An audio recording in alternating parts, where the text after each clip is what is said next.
right? This isn't a tier 1 deck. This isn't really, you can't go find this on websites at the minute. This is a brood deck where we kind of tried to mash 2 decks together, or is it we've taken a strong deck and just added some cards that we think are going to be really good in this meta? Yeah, so Mighty Synthesizer, so it's essentially Boros Synthesizer as we know it. Gavin's just adding the black for Refurbished Familiar and a couple of sideboard options. So we have a couple of Tithing Blades in the sideboard, but mostly we're adding the black for the Refurbished Familiar from Modern Horizons 3. That's seeing a lot of playing like Grixis Affinity. There's a lot of it. In Orzhov Blade. We're seeing a lot of it right now in the event hall. And we are off to the races. Gavin is going to be on the draw here, and we're going to see this a lot from this Wolves decks, right? Like, when I first played against this, I had no idea what's going on. Why are you playing 1 mana 0/3s and Wall of Roots and all these different kinds of cards? What's the idea? Are we trying to make a bunch of mana to do something crazy with it, or are we going to be turning these 0/3 walls that we have defending into not having defending? What's that for people that don't play this deck? You're not really looking to attack with the Wolves deck. You're looking to do some nonsense with stuff like Quirion Ranger. You're looking to make lots of mana. Like Axebane Guardian's a really important card in this deck because it allows you to ramp on mana for the amount of defenders you have. And then you're looking for a payoff. So I believe this Wall deck's a little different. It's not running Valakut Invoker. It's running the black version in Bloodright Invoker. So you just make a bunch of mana and then you just drain your opponent and win. And how explosive can these Wolves decks get? If they get like the perfect draw, I imagine they can kind of empty their hand pretty quickly. It depends on how competent the Wolves player is. As I said yesterday on coverage, Wolves deck is very similar to like Amulet Titan in Modern. There's a lot of different ways you can win, and it's the kind of deck the more you. I guess it's true for every deck, but the more you play it, the better you get. With Wolves decks, you're going to lose a little first before you start winning, which is something you see with Amulet Titan in Modern. But we're going to see a Galvanic Blast here from Gavin's going to take out that Quirion Ranger. Doesn't want any, knows kind of the key cards. No nonsense. Quirion Ranger's a messed up card. He knows the key cards in this one. He's going to be writing it down here. Everyone knows Gavin, love the Wizards of the Coast. Very popular on socials, has his YouTube channels, etc. But one thing, unless you see him play, man, he is damn good at Magic. It really took me by surprise. It's a real, it's like really impressive how you see even Pro Tour players, like highly competitive players, where it's just like, I'm going to have a laugh and a giggle, like Reduke's pretty good at this. And then the second the game happens, it's just like a swish and they're just like dead in the eyes and I'm just going to beat you. And it's like, that's really terrifying, to be honest. It really is. Sat down opposite him. He is a mess. Like, you speak to him face to face, the nicest guy in the world. As soon as he sits down for that table, that's it. In the zone. He's like, right, we're playing for stakes. And his Synthesizer, he's really big on this card. Really loves this card. It's one of my favorite cards that has come out for Pauper in the last 2 to 3 years. As you can see, Gavin just played the Synthesizer first, so he can get the land into play. Just get that extra value. So Synthesizer, when it comes into play, ETB, exile top card of your library. You can play it to the end of turn. Also, when it goes to the graveyard, when it leaves the battlefield, so you can bounce it back to your hand for value. You can also sacrifice it. If you do end up sacrificing, you can get the 2/2 Samurai with Vigilance. Yep, that's not a bad stat on a 1 mana red artifact. But a lot of Boros Synthesizer decks have changed over the years. So you do your Glint Hawk or Skyfisher nonsense. You sometimes run Kadol for Rebirth, so you can sacrifice it, make some goblins, and then exile the top card of your deck. And you get to do all this cool, fun, value game actions. And now Gavin's just playing the best card in Pauper. I was about to say, it's ironic that we've got Fraven Inspector on the battlefield and you in the booth. So what a quinky dink. One downside, though, here, and we need to speak to Gavin about this, is... doesn't have an Emma Apollo clue token on the battlefield. Yeah, he doesn't have one of my clue tokens. That is unfortunate. But look at this value that's being generated now. We bounced it back. Exile top card, another Fraven Inspector. We can cast that, but instead we're going to cast this, see what else we've got. Here comes Lembas. Really annoys me. It's not called Lembas Bread. Yeah. It's from Lord of the Rings. It's Lembas Bread. It's not Lembas. It's Lembas Bread. It's what it is. It sustains us for... Come on. Where's my Lord of the Rings there is somebody you can talk to about that. Who's in this building. I've tried. But why were we going deeper in our deck there? Were we trying to find removal instead of playing the Fraven Inspector and getting the value from that?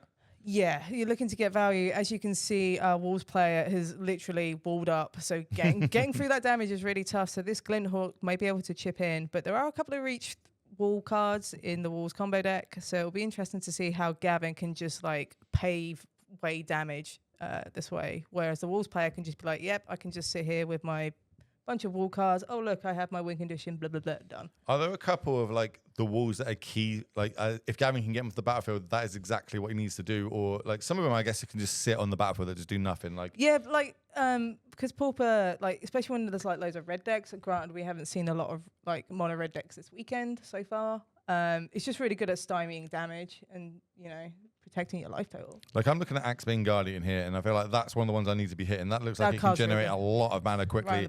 And as it's on the battlefield, I feel like a lightning bolt is being pointed at it by Gavin for top of your screen. We saw earlier how Galvanic Blast fired off, killed the Quirion Ranger. That card's also going to be important because we have Metalcraft online, so dealing that 4 damage to a wall is really important because a lot of them tend to be O4s. We're kind of doing our sequencing properly here, getting into combat first before we use this lightning bolt, which I think Gavin's played this game before. Once or twice. Yeah, I think it's like he knows what he's doing. You know what I mean? I told you, he's a very... Surprised me when I was playing with him. I managed to do a 2-headed giant event with him once, and I thought, okay, I'm going to have to carry this guy. He carried me all the way through. Was he like, you go and do something else, I'm just going to play as 2 people? Well, it's just when we went to deck building, he was so good at this deck. I was like, whoa, yeah. And our deck was really good, to be fair. We had a way of cheating in Elish Norn, the old Elish Norn, -2, -2s. Nice. Yeah, that was... Fortunately, we haven't seen any black yet. So just... Gavin's deck just looks a very Boris Synth style deck, but there is the black is a very light splash just because Refurbished Familiar from Modern Horizons 3 is really, really good in this deck. It's a very good card. It's a very we good saw card. do a lot of work yesterday. I imagine we're going to see it a lot throughout this weekend as well. That and Sneaky Snacker coming up, Fraven Charm. That's also one that's going to stand out. Is another one, and all the Ponza decks. That's making a big splash at the minute. So we're going for more value here. We're still being very patient here, not firing off this lightning bolt, playing again another. The Galvanic Blast. So now we've got, unless we've got a red land, untapped red source in hand, we're going to not get the extra value of being able to cast both these spells. And I feel like I thought maybe we were digging to try and find the removal spells, and maybe we'll try and dig for something else in this spot that I'm not fully aware of. I wonder what Gavin's looking for here. Well, yeah, maybe he's just looking for that black source. Maybe he's got a handful of black cards and needs to take them out. But one thing about Refurbished Familiar, obviously, it forces the opponent to discard a card. That's really good against a combo deck, so you can just discard their payoffs.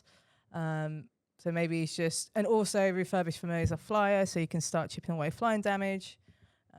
But it looks like the Wolves player is going to activate this Axebane Guardian and make a load of mana. Yeah, I think it's been targeted at the third path servant, so you can draw a bunch of cards to keep him going deeper. And Gavin's like, nope, I'm going to stop that. I don't want that to happen. Does have the untapped red source as well, so is able to get 2 walls off the battlefield. And ideally, the 2 big walls in this deck. One generates mana, and one that is letting us go deeper in our deck by drawing more cards. Can we rebuild another Quirion Ranger? It's kind of redundant after the first one, but it is what it is. So we're gonna make some mana. Just a little floaty. And here comes... Is this the one that gives them haste? Yeah. This is the one that gives them haste. So now all creatures will gain haste. So when they enter the battlefield, they'll be able to tap for mana straight away. Does also have reach, 0/3. That can be quite relevant against these 2/3 flyers on the other side. But it does look like Gavin's kind of doing his game plan more. There's a lot of overgrowth, and there's a crashing drawbridge. That also gives your creatures haste. There's a couple of different variants in here. But are we out of cards in hand now? I think that we've just deployed everything. No, there's one there. Left. Come on, black source off the top. Familiar, let's go. Can we... no, the Lambred doesn't generate mana, does it? It's draw a card, scry, gain life type effects. It's a food. It gains you life. Yeah, well, that's what it does in real life as well. Right, we're going to crack that clue, cash that in. What else have we got going on here for Gavin? These birds are going to go in because you can only block one of these. Is there a reason why we're not just trying to send a message with this Fraven Inspector as well? Or is there a reason that potentially we do need to have a blocker up because now everything does have haste? Maybe there's a big threat that can come in. There's no merit to attacking with this Fraven Inspector, I don't think. You can just keep it behind. You're on camera, though. It's true. When you're on camera, you've got to do these funny things like this for chat. True. Chat love it. And there's a second one because what's better than one Fraven Inspector? Well, that's the third one we've seen this game now. So... I feel like set up. There's the black source we've been looking for. So maybe that last card in hand is going to be a Familiar or a Tieblade, something along those lines. But passing the turn back, we're looking to be able to either generate more mana, go kind of semi-infinite, then hit a payoff. The thing is, even though Gavin managed to remove a couple of threats, the Wolves player is just rebuilt. Just through stuff like Axebane Guardian and just floating a load of mana and drawing a load of cards reactively. It's just the board states. Like It seems very hard to get chip damage in through this yeah, deck. Right? it's a very stubborn deck. Literally pitting up a wall. Yeah, literally. That's the first of my jokes today. If you would like to tune in, maybe we get a little joke count on the side of the screen for everybody to keep track of. We're going to add a little bit of mana. What we're going to do this for? Like, I'm looking at the deck. There's a lot of it just looks like it's Dawdley cards that don't do much. And there's probably about four cards that actually do something. I mean this in the nicest way possible. It looks like a cube deck. Hey, look, you love cubes. So I you do love love this cube. deck. I have a Wolves archetype in my cube. That's Right. why. Here comes the counter, the land on the top there, so we can keep track of how much is floating. Looks like there's 3 currently. Yep. You know it's a big. You know it's a big turn when the old When the mana symbols. mana symbols come out with the dice. You know they're serious though when they've got like custom tokens made of it. Yeah. And yeah, there's a load of them in the room. There's a couple of token companies in the room that have generated their own tokens, made Like their own Arcade art. Posters here who does And that as Arcade's well. here, yeah, completely sold out day 1 of the Eldrazi spawn tokens. I wonder why. But maybe we'll find out this weekend. Who knows? Maybe You know what there's I mean? some MH3 common that's pretty good in Pauper and in Modern Horizons 3 Limited. It's also one of those ones like when I was going through my bulk from like opening boxes and stuff. I don't think I've pulled that one out, so I need to go back through my bulk now and Sure. have a look at how many of them I actually have myself because I'm going to need 4 because I do There's a- play the Ponza list. There's a lot of spawns around.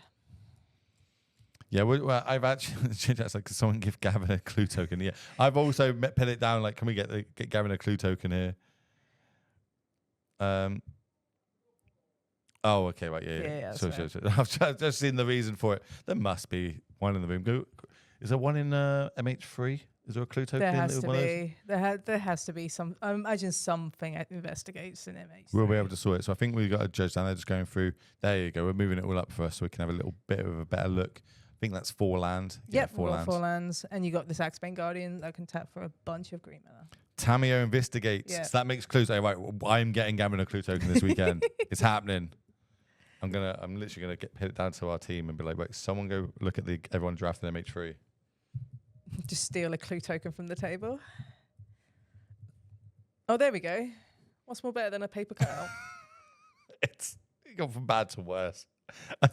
Like when I said, "Can we get Darren a clue token?" I meant an actual clue token, not a scrap piece Hey, of it's paper. better than nothing. It's better than an Ultimate Guard Oh man, okay. deck box insert. Look at it. But yeah, see what's going on. What's our Wolf player wanting to do here? They're umming on tapping this Axebane Guardian for a bunch of mana. I think we're going to say that every turn. Yeah. Oh, here comes the more blue mana's mana. flowing. then And more mana's flowing. Okay, are we up to 19? there's black mana in this as well. There we go. We have a clue Look, token. Baboosh, you ask chat, we provide. Now chat wants that that clue token. That's a pretty sweet MH3 token. Is it MH3 or is it Fallout? Might be That looks Fallout-y to me. By the way, that set, like that TV show is great. If that set got released after that TV show, I would have bought so much more of that set. Really, really good. I do good need TV to watch show. it. I do like Fallout. OTJ chat saying. Oh, okay. That makes sense. Right, some more mana floating. Classically, we've got the D4 dice there, which we have no idea what's on it. I think it's at a 1 right now, but it looks like a 1. really The helping one's pointing coverage here. upwards. we'll have to get some special coverage dice made, some of those big casino dice, really make it easy for us. Yeah. So now we're going down to 4 mana. Here comes the blue one. Is this the one that draws us cards? Let me have a little... Yeah, a lot of the I think- looks. which one's that? That is not one of these. Not one of these.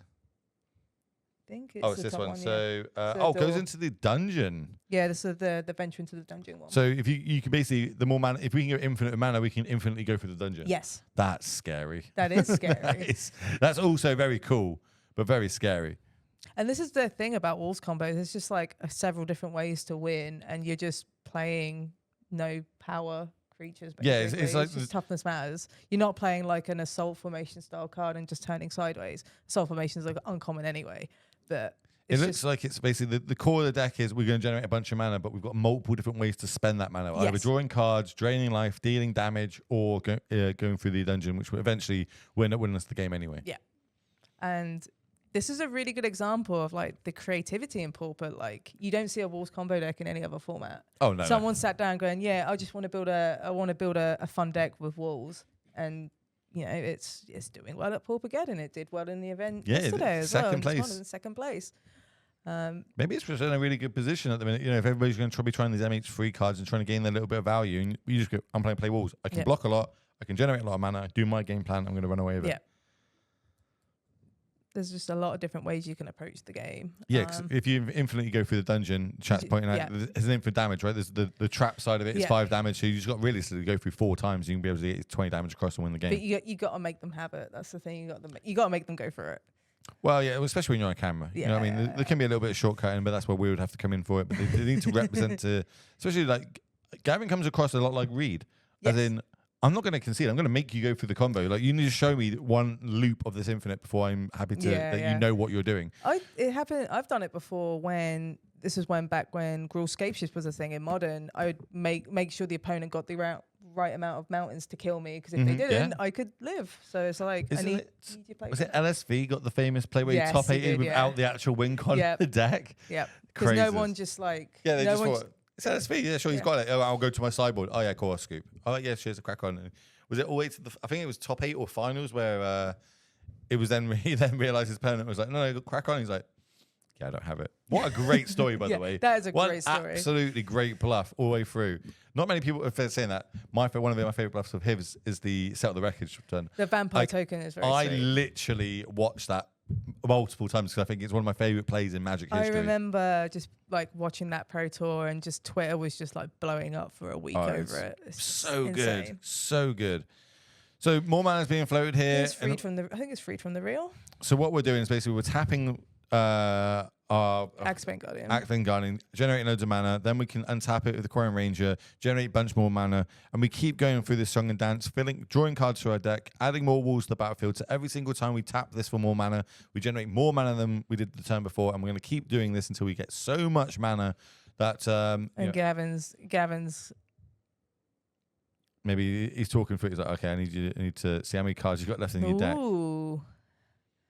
Does this come into it all? Is this going to be relevant? Oh, he's okay. I think they've demonstrated a loop of I will draw 2 cards every single time. And Gavin's like, sure, draw these cards. There's going to be a point you're either going to have 1 card in your deck or no more cards in your deck. It looks like there's going to be 1 left in the library. They have to communicate that. Yeah, obviously they can't just be like, I draw my whole deck or whatever. Okay, and Gavin's now going to see that's my win card. I'm going to drain you with my infinite mana. And Gavin's like, sure, you got me. Let's go to game number 2. Need an F6 token. Well, you can get them from some of the people in the room, and more importantly, you can get it from RK Post, who, of course, made the playmat for today. One thing I always love about the Paupergeddons, Damnations, any sort of event that's got Boost MTG, you can see the logo there above us on the screen. Mm-hmm. That's the TO and the organizer.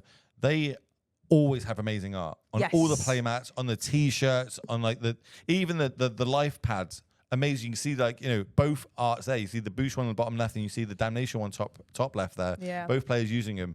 They go all out on their art, and I'm a big fan of tattoos and stuff like that. And it all comes across very tattooed to me. It's very different, like branding than you normally see at Magic events, and it's a really refreshing change. Right, let's have a little talk about sideboards. Okay, so like Gavin's a game down.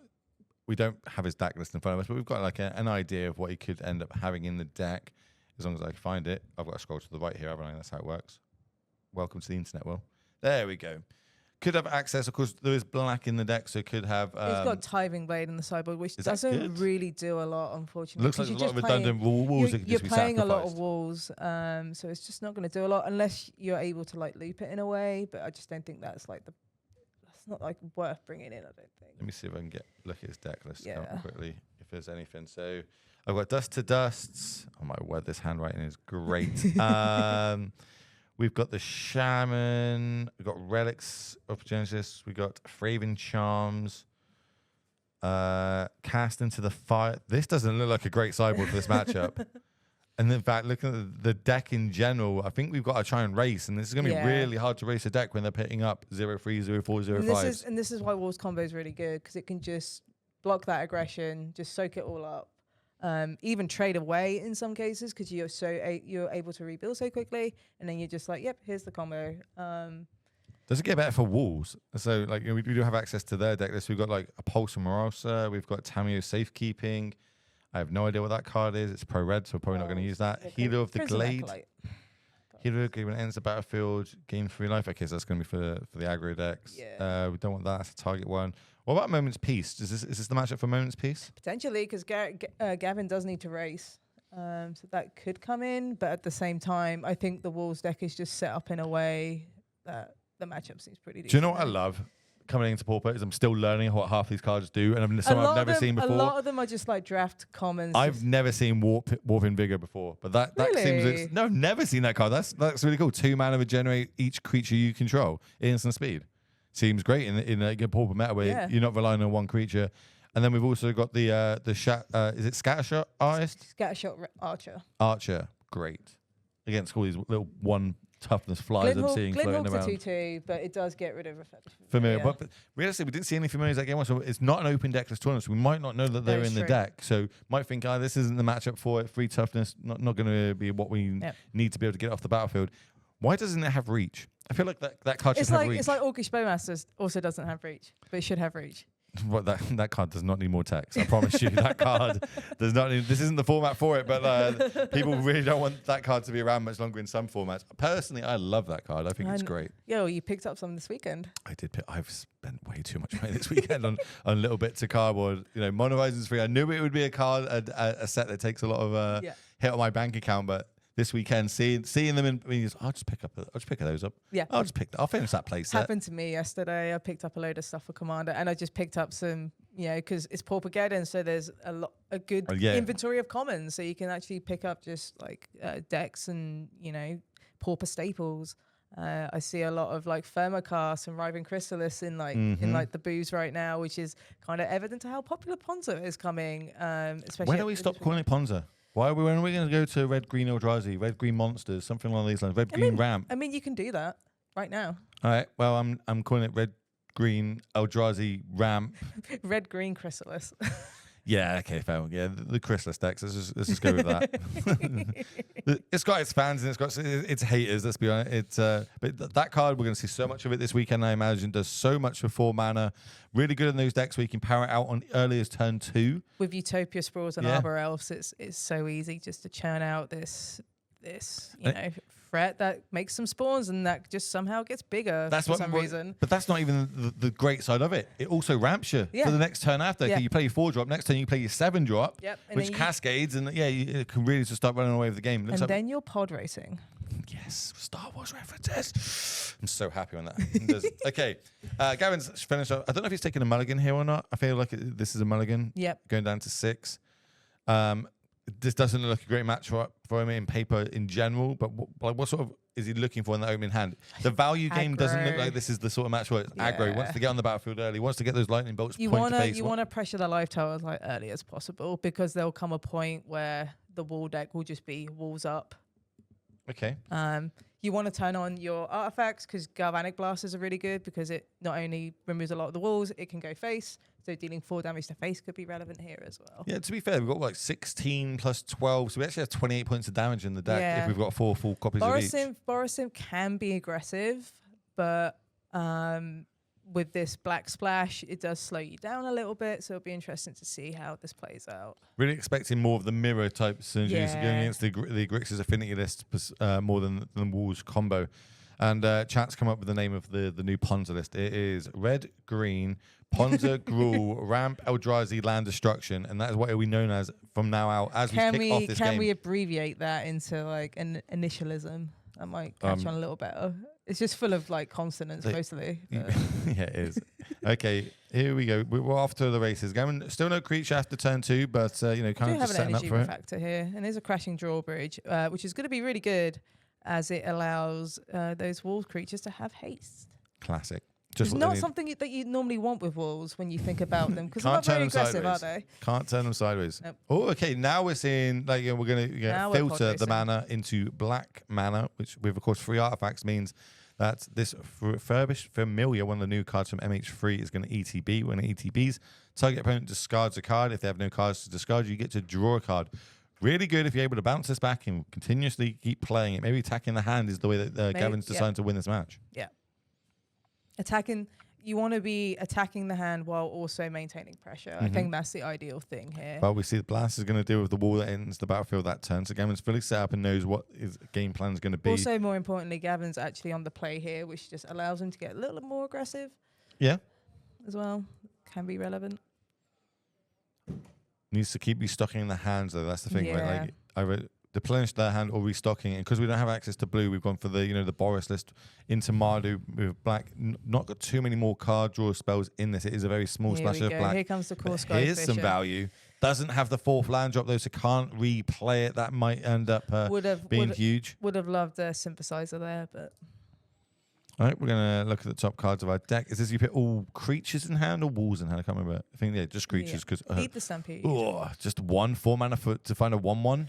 That's not a good return. I mean, Quirion Range is a very good Magic card. It's good in the decks. It's good in, yeah? Yeah. Not great. Not great in draft. Not great in draft. Not great in draft. I think we're going to go start off straight away by filtering here. We're going to replay this Refurbished Familiar, I believe. Just hopefully force the opponent just to keep discarding cards. Okay, we go Vanic Blast, end of turn. Yep. Because of course, if we keep the wall count low, then they still, if they do generate some of the walls, they can't get the mana value out of them. So you want to keep that battlefield. You want to keep the battlefield clean. You want to keep replaying this Refurbished Familiar just to make them discard cards. So not only are they running out of cards, they're running out of ball presence because they're discarding these walls, which allows these flyers to get in. And Gavin's doing a really good job of just throwing on some pressure here. Yeah, like with the Galvanic Blast, I'm wondering if is it worth using that's 8 damage so far, right? That's half our opponent's life total right now that could have gone to face, but slowing them down enough and hoping we get this chip damage in. I think we're kind of losing a bit of our reach, but we're gaining on board. The thing is with Crashing Drawbridge, it just gives all your other walls haste. You just tap it, and when you have stuff like Axebane Guardian and all these really powerful activated effects, just making sure the opponent just can't, just go off. They have to take a turn off for it because it doesn't have. Take a turn off for it. Can we keep restocking our hand though? That's the other one. Like we need this, like an experimental synthesizer would be really good here if we have one. But no, we're just gonna bounce the energy refractor and just go flying aggro. Does energy refractor draw a card when it ETBs? I believe so. Let me have a little look. I'll have a little look. You talk about something interesting, and I'll pretend I'm doing something over here. It's not in this list that's in front of me. Classic. Wolves player is trying to rebuild here, and we just have an 0-3. And Gavin's in like a really good spot just to keep the aggression. So here comes back the energy refractor. You draw a card on ETB. Thank you. Well, there you go. Worked that one out. Didn't have to type and it here in. comes 6 points of damage in the air. Nice. That's where we want to be. Yep. That's going to drop us down to 10. So now, potentially, we're 1 combat step away and a Galvanic Blast from being able to take this one down. We're going to add another 2 powered flyer to the board.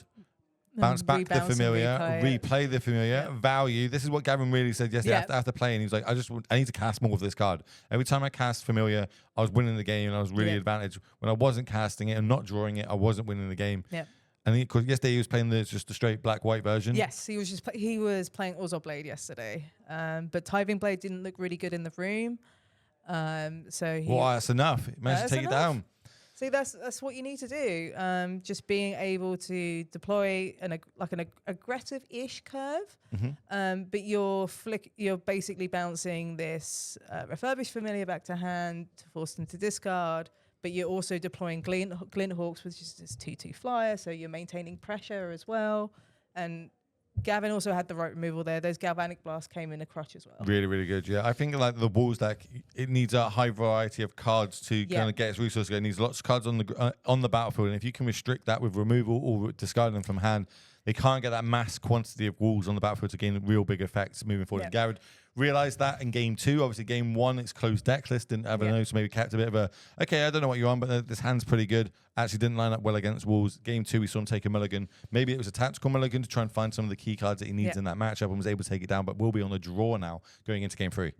Yeah, and sometimes when you're playing against these wall decks, it can be a little tricky to know which wall to tag first. So with Gavin's knowledge, I was about to say experience is going to come in key there, right? Experience is going to come key here, and given Gavin's vast knowledge of Pauper, identifying he knows about Pauper. I think he does. Is I think he? it's true.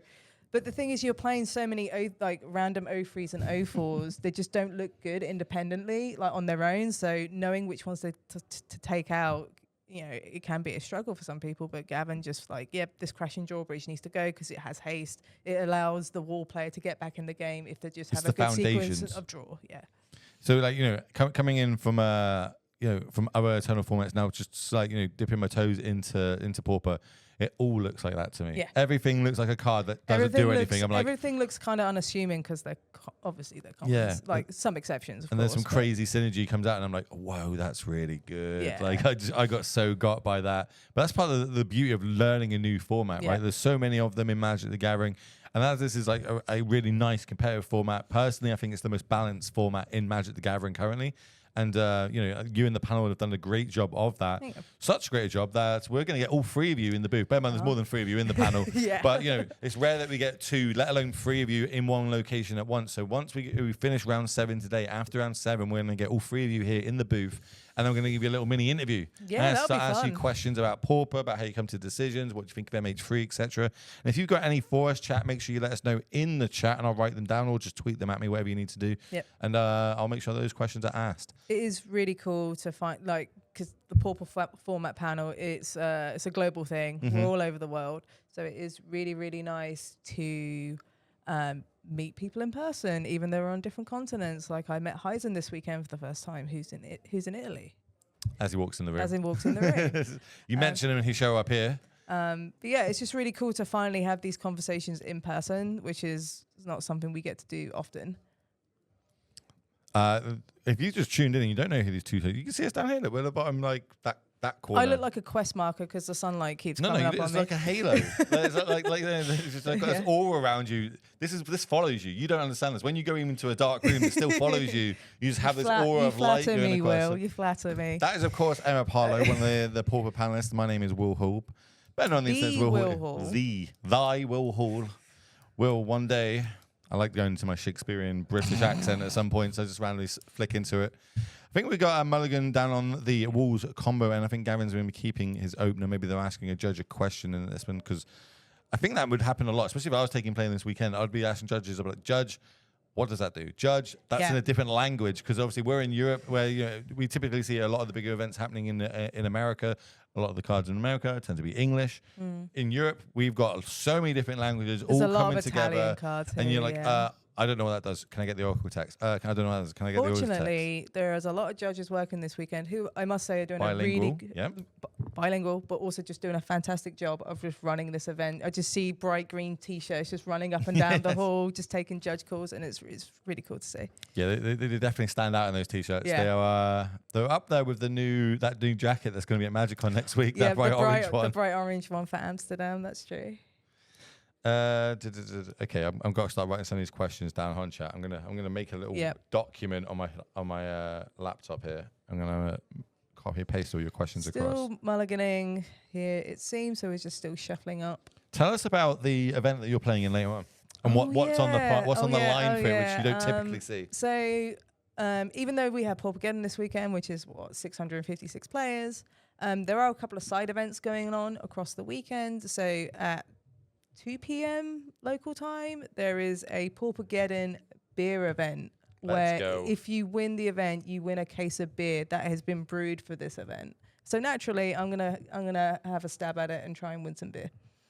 You wouldn't be British if you didn't. Right. You know what I mean? That's the way for it. And also, it's a really good side event. Say if someone was playing in Paupergeddon and they went like 02 or 03, it kind of acts like a rebound event of some sort as well. So they still get to play some Pauper even if they don't want to play the main event anymore. Yeah, and which of course the main event, if you just tune in, 656 players kicking off this morning. This is round number 2. You can see up the top left-hand corner the R2 there. So we're going into it, and this is match number 3. So and next we're off to the races. We've got some keeps, and if our opponent is mulliganing quite low, being able to get that refurbished familiar on the battlefield ASAP is going to be huge. Yeah, it's going to be pretty good because if there's one thing you want to punish people for mulliganing, you want to take their best. You want to force them to discard cards or take the best card out of their hand. I am clipping all these questions that you're asking in chat, and I shall. Here comes the energy refractor, where Gavin draws a card. So it looks like we have all 3 colors of mana, which is good. And here comes Aquarium Ranger. It's like play draw, okay? Because on the play they're able to get one more creature down before you get your one more answer and threat down. It's very relevant in Pauper. It's very permanent heavy. It is very permanent heavy, but it also comes across that the creatures are underpowered to opposed to the spells. The spells in Pauper are, they're powerful in Legacy. One of the more powerful formats we'd have in Magic the Gathering, where the creatures aren't as powered, but it's got this really good balance of that. It just makes sense. You know what I mean? It's like, yeah, you can have this 6/5 with trample, but that's actually a really powerful creature in this format where, in formats where you've got Counterspell and Brainstorm, etc., and Dark Rituals, there's powerful... You know about Dark Rituals. Oh, I love a Dark Ritual. That's back when I was playing as a kid. You know what I mean? I mean, Dark Rituals. Very, very powerful card. Shout out to all the Dutch Pauper League. Yeah. Hell yeah. That's what we had yesterday. We had the top Pauper player, which obviously was crowned this morning, but yesterday we had the whole event, 7 rounds of Magic plus the top 8, where all the different communities around Europe have all sent their finest players that managed the top 8 yesterday to ballot out, and we managed to crown that champion this morning. And of course, that deck was the new, not new, but the Gates deck. That's the core Gates deck. It's been around for a little while now. It's a fun Squadron Hawk. I'm going to brainstorm and play lots of Gates style deck. It's again, that's another cool innovation of Pauper. It's not something you really see anywhere else anymore. So it's I suppose the other thing is, no matter what set is printed, if it's modern legal, if it's Command legal, the commons, they're Pauper legal. Downshifts are a pretty big part of Pauper, which is what makes Pauper very different from other formats. They can just ignore the downshifts because they're probably legal anyway. But whenever there's like a Masters release or maybe a Horizons release and they reprint something and it gets downshifted, we have to pay attention to that. Obviously, we've paid attention to it recently with stuff like All That Glitters and Monastery Swift Spirit in Commander Masters. So it's something we just have to keep aware of. Right, Overgrown Battlements, that's going to eat a Galvantic Blast, and then we're going to add to the battlefield one of these... Winding Way, this one. What's the Griffin called? The Griffin? What's this one called? Oh, this is Glinthawk, sorry. Glinthawk. It's a hawk, not a griffin. It looks like a griffin to me. That's what confused me. Is like, there's a griffin on the battlefield. It looks like a griffin. It is a griffin. Here's some elves. They're going to come to the battlefield. That's Lorien Elf. This has just got like a gazillion reprints as well. And every time, I've got like one secret layer ones. Now I need to upgrade with the newer secret layer ones. It's going to be pretty crazy. Yeah, I've got a few different versions. One of my favorite cards that I own is a Beta Llanowar Elves. Flex. Yeah, it's in my queue. It's not in like. I'm gonna have to sit over here a little bit. That flexing you got going on. How can Gavin rebuild? He's doing a good job currently of kind of taking out the key threats while generating himself a little bit of value. Replaying this energy refractor. Gets another land another card to hand, not land to hand. Could be a land. I don't know. Could be. You don't know. We're going to do Glinthawk Beaks though, which is very similar to what happened in the previous game. 10-turn clock. Got to get there. Got to get it in when you can. Especially when there's no defenders on the other side with a reach. Yep. Does have access to all 3 color sources of mana if he wants to keep deploying something here. There was 4 artifacts on the battlefield, so if we do have familiars, they will be able to come down for 1 mana. Of course, affinity, huge mechanic in Pauper in general, and I'm sure we're going to see a lot of those that mechanic throughout the weekend. But it looks like we're going to be using 2 mana here. What are some of the 2 mana spells that we've got going on? Let's have a little look if I can get his deck. I'm looking at chat with the fun falconry fact. Fun falconry fact, a griffin is a falcon. See? Basically, chat just said I was right, and that's all that matters. that's how I read that message. Is Will is right. So Gavin played a Core Sky Fisher, bouncing back that energy refractor, just wanting to apply pressure in the air. We're just playing some elves at the minute, which isn't really doing a lot for this Wolves deck. So you want to just make the most of the relatively empty battlefield, considering how explosive Wolves can be with their 0-3s and 0-4s. Sorry, I'm reading chat. Is there a better card that Gavin wished he was bouncing back instead of a 2 mana one, potentially maybe a 1 mana? Maybe Experiment the Synthesizer would be really nice because you can just start churning and just get more lands into play and just get more value. But Energy Refractor is doing a good job. It draws you a card on ETB. I'm trying to work out what that wall there that's just been played is. That is a leaf caller. So 1 green mana, add any 1 mana of any color to your pool. Okay, so this is just another sort of filter effect. Yeah, so this is how we can get our blue mana, get our red mana, get our black mana for all the different various spells we've got in our deck. Yep. Okay. Not super valuable right now. Again, it's just a 1/1. There's just no walls right now. We've got some Quirion Ranger stuff we can do. got 2 Korean Rangers now. What's like the fail rate of these decks? Like obviously at the minute we're drawing one half our deck, but not the great half that we need currently. But like we do need some of these cards if we need to combo off. Is there always going to be a big fail rate in this deck, especially because we don't have cards to go filter and find them? It depends really. Considering our Wolves player did mulligan a few cards, and Gavin did have the Galvanic Blast when needed as well to get rid of the Overgrown Battlements. So Gavin hasn't really punished the mulligan, the aggressive mulliganing from the Wolves player, because there isn't no like refurbished familiar. It's just like, yeah. We're calling it walls. I don't see any walls right now. There is nothing. It looks like an Elves deck right now. I mean, Elves deck is a deck in Pauper. You don't see it as often because there's just a lot of sweepers in the main board these days. So it's just really hard to... Like, if you play Elves, you're playing Elves because you really love Elves, not because it's like the best choice at the moment. Energy Reflection, that's going to come down. Cast for the third or fourth time this game. I think it's like fourth time just this game, right? And that's the power of these Boris Mardu Sims decks. You just get to replay some of these excellent cantrips. I love it. Let's have a little look where it's going. What's the land that can go to or like it's I forgot the mechanic. You pay the mana to discard it, and then you can go find channel. The channel. There's the blue channel wall, isn't there? Did I see this draft of Phantasm? No, it's transmute. You're often transmute is what I'm thinking. Yeah. Transmute. It's another way to go find some of the key pieces that we need. Old Ravnica City Guilds mechanic. I used to play that as a one-of in my blue-red Living End deck. I remember playing that deck in Modern with As Foretold and Electro Dominance. Yep. I had Splinter Twin Copium as well. I used to play Quicken in it, so I could do it instant speed as well. Oh, and really catch people off guard. It's sick. Right, okay, here comes a Lemus Bread. I'm going to keep calling it Lemus Bread no matter what. I'm not going to stop you. ETB, draw another card. Again, a lot of these 2 mana kind of get some sort of value by drawing a card, and then once it leaves or I sacrifice it, I get some other more extra value with it. Yeah.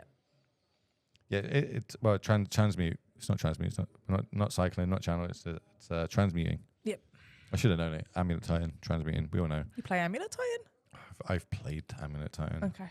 I wish I was good enough to play it because I think it's pre MH3 was the best deck. Now MH3, I don't know what's going to be going on. Planes for the turn. Find out next weekend. More Hawks. Yep. Bouncing. More value. Gavin's just trying to repeat of game 2 where he's just wanting to establish this board just full of flyers because the wall player is just not doing a whole lot right now.